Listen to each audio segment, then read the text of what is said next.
आंनि बे मा होनो जे आंनि बाबा माने बिनि गोथै सहआ गैया, ओंखायनो आं गोबां दुखु फोरमायदों आरो। दा बेजों लोगोसे दिनै बेबायदि जानाया फार्स्ट टाइम ना आगोलावबो जाखांखाबाय? बेबायदि जाथाय जानाया बेनो फार्स्ट टाइम आरो बे बयनिसिम आंनि गोरबोनि अननाय आरो सिबिनायखौ जासिहरनाय जाबाय। अनजायग्रा गासै लोगोफोर, दिनै बे सम मुगायाव आं नोंथांमोननिसिम आंनि बे ज्योति प्रेयार मिनिस्ट्रिनिफ्राय गोजोननायखौ बावहरनाय थाबाय, खुलुमनायखौ बावहरनाय थाबाय। अनजायग्रा लोगोफोर, दिनै आं नोंथांमोननिसिम नैबे सावगारिखौ लाबोनाया आरोबाव बेनोदि नैबे बावैसो सिगां जोंनि उदालगुरि डिस्ट्रिक्टनि सिङाव आंग्राजुलि होननाय मोनसे बाप्टिस्ट चार्चनि मांखरसालि एबा गोथैबारियाव साथामसो सुबुंनि जाय फबजानाय गोथै हाखरनिफ्राय जाय गाज्रि मानसिफोरनि आखाइजों जावखाना लांजानाय माखासे ससियेल मिडियानि गेजेरजों नोंथांमोना जेरै नुनो मोन्दों, थारैनो बे बाथ्राया जोंनि साफ्रोमबो फोथायारिफोरनि थाखाय साननो गोनां। जानांगौ जायफ्रा बिथांमोना बेखौ गोथौयै सानाखै, जों साफ्रोमनि न'खराव सुबुङा गोमालाङो। सोरनिबा न'खराव जेरै बिमा बिफा आरो बिदा फंबाय बिनानावफोर आरो जोंनि खृष्टान समाजाव फबनाय जायो। आरो दिनै जों बे खृष्टान समाजाव फबनायनि बे गुबै ओंथियानो जेरै जहना लिरदों, जहननि लिरनाय 11:25 जेरै फोरबो जिसु ख्रीष्टआ बुंदों, आंनि सिगां फैनाय आरो गोथाङा आंखौ फोथायग्रा थैब्लाबो गोथाङै थांगोन। जाय फोथायनायनि गेजेरजों, जाय बाप्तिस्मानि गेजेरजों जाय सुबुङा जेरै बे हादोराव थांनानै दंमोन आरो इसोरनि लिंहरनाय बायदि जाय सुबुंफ्रा जेरै बे बुहुमनिफ्राय रुंसारि जालांबाय आरो बिसोर सानसे समाव सिखांफिननाय गेदेर बाथ्राखौ लानानै बिसोरखौ फबनाय जायो। अनजायग्रा लोगोफोर, मानो जिसु ख्रीष्टनि नैथि फैफिननाय समाव गासैबो गोथै आरो गोथां बिनि खाथियाव बयबो बिसाराव थांनांगोन। आरो बे समाव जायफ्रा फबजानाय आरो जायफोरनि बेगेंफ्रा दाबफा दाबफा जायगाफ्राव लेथेर फेथेर जाब्लाबो सानसे समाव जेरै इजिकेलनि जों फरायना मोनो, बिसोर ज' जाफिनगोन आरो जिसुनि खाथियाव बिसोरो सोमोनांथावै बिनि खाथियाव बयनिबो फोथायनाय अनजाग्रा गासैबो बिमा बिफा बिदा फंबाय बिनानावफोर, धोरोमिया आरो पापि गासैबो फोरबोनि खाथियाव बे बिसाराव सहैनांगोन। आरो बे बिसाराव सहैनायनि थाखाय गेदेर बाथ्रायानो जादों बे सिखांफिननायखौ लानानै। बेखायनो सानसे समाव फोरबोनि नैथि फैफिननाय समाव आरो बे गोबां हाजार हाजार आत्माफोरखौ लानानै बियो सिंहासनाव जिरायगोन। बे समाव जोबनाय बिसाराव फोरबो जिसु ख्रीष्टआ गासै बुहुमनि सुबुं हारिफोरखौ, थैनानै थांनायफोर, जायफ्रा फबजानायफोर आरो जायफ्रा बे हादोराव थांनानै थानाय गोथांफोर, बिसोर गासैखौबो फोरबोनि खाथियाव जोङो सोंनाय रिफिननाय आरो मोजां मावनो थाखाय जों इसोरनि रायजोआव जायफ्रा पापजों मावजानाय, बिसोर पापजों गोदोनाय, बिसोरनि जिउआ नोरोगाव, बिनि थाखाय जोङो जोबनाय बिसाराव हैनांगोन। बेनिखायनो बे गेदेर बाथ्राखौ लानानै जोङो बे फबनायखौ लायो। आरो बे फबनायनि गुबै ओंथियानो बेनोदि अनजायग्राफोर, मानोना जिसु ख्रीष्टआ हाखरनिफ्राय सिखांफिनबाय आरो गोथै लाजारुस आरो गोबांथार थैना थांनाय सुबुंफोरनि थाखाय दिनै गोथार बाइबेलाव जों मोननो हायो। दा बिसोर जोंनि साननो गोनां बाथ्रा।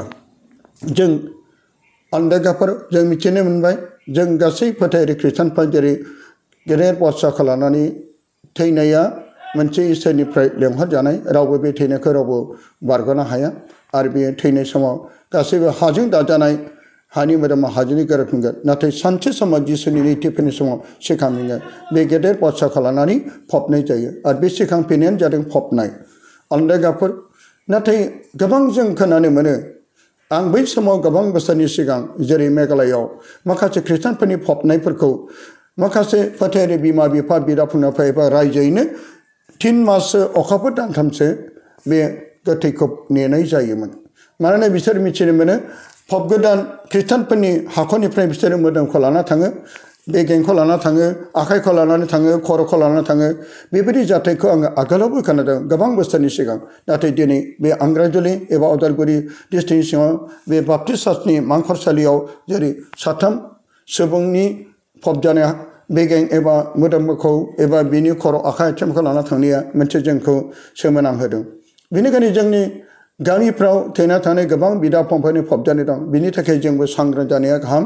आरो जाय सुबुङा दिनै बेबायदि खामानिखौ मावदों, आरो बेनिखायनो सोरनिबा गामिफ्रावबो बेबायदि लांनोबो हागौ। बेनिखायनो जों साफ्रोम फोथायारिफ्रा सांग्रां जाना थानाया गाहामदि, आरो बिसोरनि थाखाय जोङो गोख्रोङै बिनाया गाहामदि। मानोना बिसोरो सोरनिबा थैना थांनाय बिमा बिफा बिदा फंबाय बिनानावफोरनि सोरनिबा बेगेंफोरखौ लानानै बिसोरो सैताननि गाज्रि खामानियाव बिसोरो बाहायनो थाखाय बे खामानिखौ लांदों। दिनै गोबां जों ससियेल मिडियानि गेजेरजों बिथांमोननि मोगा मोगि रिपर्टार नोंथांमोना फारि फारि नायलांदो फै।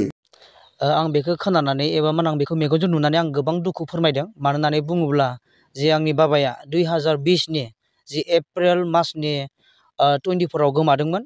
खिन्थु दायो नैबे फैयै फैयै नैबे दा नैबे 5 बोसोर जानोसै। खिन्थु नैबे बाबानि जे मा होनो गोथै सह दायो बेखौ सोरबा जावखाना लांबाय। माने बेयो दायो गैलिया मांखराव। दायो आं बेखौनो दुखु फोरमायदों। मानो होनबा आं मा होनो जि बाबा बे बाबानि गोथै सहखौ जि नुयैखाय एबा बेखौ जावखाना लांनायखाय बेखौ बिदि खालामनांगौ जेनेबा बेखौ दायो आङो जोबोद दुखु फोरमायदों। आरो बेबायदि खालामनाङा नामोन। मानो होननानै बुङोब्ला जे बाबानि गोथै सहखौ आं गोसोखाङो।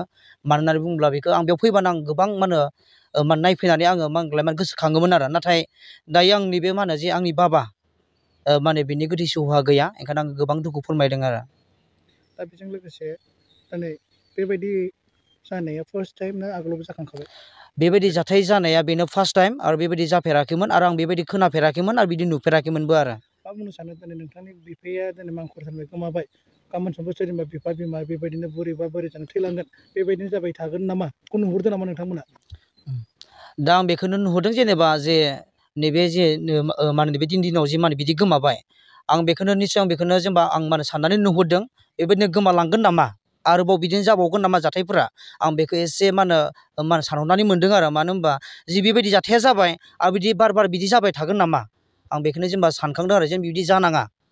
सासे फिसाला जानानै नोंथांनि बिफानि जे गोथै सह गोमादों, सन्देहफोर दं नामा सोरबाफोर मावथावना? ओरैनोथ' आङो बेखौनो सानदोंमोन जेनेबा सन्देहथ' गैया। खिन्थु आं मालाबा बेबायदि सानफेराखैमोन बिदि जागोन होननानै। खिन्थु माब्ला बेबायदि जाफेरखो आं आसरित नांदों आरो। दा बे नों मा सानो नोंथांनि बेलायाव बे मानसिनि खामानि बा सोरबा जुनारनि खामानि होननानै? ओरैनोथ' बियो मानसिनि खामानिसो बियो। मानो होनबा बे जुनारनि खामानि नङा आरो। बेयो मानसिसो बेखौ जावखाना लांदों आरो। पुलिस प्रसाखननिसिम माबाफोर खावलायहरगोन नामा? ओरैनोथ' जोंनि न'खरनिफ्राय पुलिसनिसिम जेबो खबर हरनाय जायाखै। खिन्थु जोङो मण्डलि हिसाबै जोङो जों खबर हैनाय जाबाय आरो पुलिसनिसिम। बिनि बेलायाव आङो जोबोद दुखु मोनदों। आङो बे आंग्राजुलि बापटिस्ट चार्चनिनो आङो पास्टर। जोंहा बे जोंनि मण्डलिया स्थापन जादोंमोन 1968आव। ओमफ्राय फैयै फैयै 2025 दिनैसिम जोंहा 57 इयार्स जाबाय। बेबायदि जाथाय जोंनि सेमेटेरिनिफ्राय गोथै सह गोमानाय जों मालाबाबो नुफेराखैमोन। आरो दिनै जोङो बेबायदि शक नुनानै आसरित जोंनिनो मेम्बार जायफोरखौ जोङो मान होनानै जोङो बेखौ खबराव दोनफैबाय। आरो जोङो बोसोरे गुड फ्राइडेनि सिगां सिगां जोङो फोसाबो। दा जोंहा सफैबायानो नै फोसाबनो गोनां। दा नै दिनै जोङो फुंनि समाव अकस्मात जों नुबायदि जोंनि सेमेटेरिनिफ्रायनो जोंनि मेम्बार 3 बिथांमोननि खबरा हालावल'सो जाना दङ। ओंखायनो आङो बेखौसो बुंनो सानदों, मालाबाबो जाफेरि आरो आङो जोबोद दुखु मोनदों बे जाथायखौ नुनानै। आंनिखौसो आङो हास्थायदों जोङो जायफ्रा बे खामानिखौ मावबाय, अनागारि खामानिखौ, जोङो बिसोरखौ जों नागारनाय जानाय नङा। जोङो दा सरकारनिफ्राय जोङो किसुमान जोङो हेफाजाब जों लागोन। जोङो थानायावबो जों थांदों। जों आइ सि सारखौ लोगो मोनथ'वाखै। खिन्थु दिनै बेलासे नङाब्ला दा मोनानो जोङो बिथांखौ लोगो हमनानै जोङो एजार होनाय जागोन। ओंखायनो आं आरो जेसेबां हायो जोङो किसुमान जायफ्रा आयेनाव हेफाजाब होनो हाग्रा बिथांमोनखौ जों लोगोआव लानानै जोङो जायफ्रा बेबायदि खामानिखौ मावबाय, अनागारि हाबाखौ, जोङो बिथांमोनखौ जों साजा होनो थाखाय जोङो थियारि जाना दङ। बे जायफ्रा गोमादों जोंहा सुनार नार्जारि होनना बुङो, बिथाङा 2020 बेनिफ्राय तानिजा राबानिया 2022, ओमफ्राय हाबासिनिया 2023। आरो बिसोर लोगोसेनो दङमोन। बे लोगोसे थानायखौनो सोर जावखाना लांखो मिथिया आरो बेबायदि। बेथ' नै दा नुदों, जोङो नायदों आरो जोंनि मानसिफ्राबो फैनानै भिडिअ खालामदों, हगारदों। मानो होननानै बुङोबा खानायबो थालांदों, ओमफ्राय हाराबो बाहेरायाव ओंखारना दङ आरो। ओरैबायदि आवसारि जाबाय जोङो एफा मोजां जों फबना दोननाया।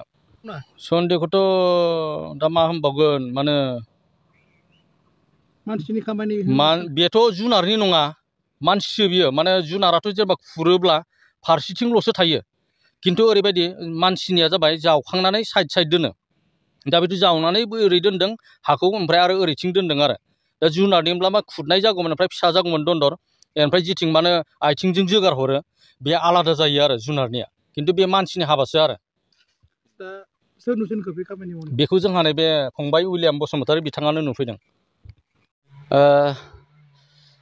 दहाय फुङाव आङो बे जोंनि बे रायजोनि बे गोथैसालि बेखौहाय आङो सम सम फोसाबग्रोबाय थायो। बेनिफ्रायनो दिनै आं बेखौ एवफैदोंमोन हाग्राखौ, आरो एवफैनायाव नुनो मोनबाय जे मोनथाम गोथै सहखौ जावखांनानै लांदों आरो खानाय दङ सायाव, बेगें दङ, आरो खर'खौ लांदों, बेगेंखौ लांदों, खिन्थु किसुमान बुस्थु खानायफोरखौ लाङाखै आरो। बेनिफ्रायनो आं फुङाव बेखौ नुनानै आङो रायजोनि मानसिफोरखौ लिंबाय आरो खबर होथिंबाय। बेनिफ्रायनो रायजोआव बिदिनो दावराव जाबाय। दासिम बिदिसिम सफैबाय आरो मेडिया सिडिया सफैनायसिम। बेबायदि घटनाथ' मालाबाबो जाफेराखैमोन, बियो फार्स्ट टाइम आरो लाइफआव मालाबाबो नुफेराखैमोन। ओरैनोथ' खोनानो मथे जेनेबा दायो मानसिफ्रा गोबां सावरायसोगारदों, कनफिउस जाना दङ। मोननै अपसन नुहुरदों आरो खोनानो मोननाय मथेबा बै बुद्धिस्ट धोरोमनि लामाफ्राबो बिदि नागिरो जाहैदों, दा बिसोर लांबाय बादि। आरो किसुमान बुंदों बै गाज्रि सोलोंनाय, जेनेबा मा होनगोन दायना खालामनाय, बिसोरबो लाङो होनदों। दा रायजोफोरा गोनो गोथो जाना दं आरो दाथ' रावबो नुवाखै नालाय, दा बबे मोनसेखौ हमनो बिदि जाना दं आरो काहानिया। बेथ' जोबोद दुखुनांथावना जाहैबाय, खारन मानो होनबा जोंनि रायजोआवनो जाबाय नालाय, आरो बिदि जाथावै घटना बियो मोनसे। आरो जि जादों गाज्रि जादों, खारन बेयाव जायफ्रा दं थैलांबाय बिथांमोनखौ जों सनमान होनानैसो बेयाव जोङो फबफैनाय जायो। आरो बे गोथै सहखौनो जुदि जावखांना लाङोबा, हमना ला जेनेबा सोरबा बेफारखौनो खालामबाय, बे जोबोद गाज्रि जाहैबाय। बा गाज्रि सोलोंनायफोरानो लांबाय, जेनेबा बेबो गाज्रि जाहैबाय। बिनि थाखाय जोंनि थाखायथ' जोबोद दुखुनांथावना।